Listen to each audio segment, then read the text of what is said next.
My awful husband slept with my mom a day before we got married. I only found out 2 years later because he felt guilty.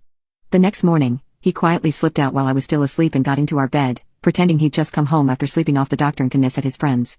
If that wasn't bad enough, he had slept with her again in Thai time. He initiated it. We literally got married the very next day. I can't believe this. My mom is also to blame. She has a history of trying to flirt with guys I've dated and being inappropriate with them. My husband knew this. We'd laughed about it and he assured me he would never in a million years think she was attractive. What the F? I called her last night and just said, my husband told me everything.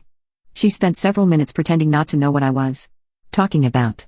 Then when that didn't work, she denied everything and said he was making it up. Then she claimed she woke up to my husband forcing himself on her. The sheer audacity of the BS she is capable of is beyond any disgust I can properly convey. I ended the call and I could not stop crying. She refused to even admit the truth, let alone take any responsibility or apologize. I'm not even worth basic honesty in my own mother's eyes. I'm not even worth a half I'm sorry to her. Does she think I'm stupid? Why keep lying to someone who knows you're lying unless you actually think they'd fall for your crap? Everything feels unreal. I'm completely lost and almost feel like I dreamed this or something. In just a few hours, I lost the 2 most important people in my life because they decided that I wasn't as important to them as having a quick F. I hope it was the best 5 minutes of their lives. And sure, maybe my husband didn't come home that night with a planned intention of sleeping with her.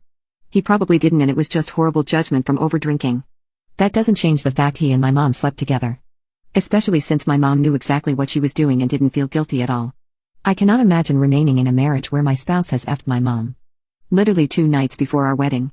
There's simply no coming back from that, but turns out, he didn't tell me the whole truth.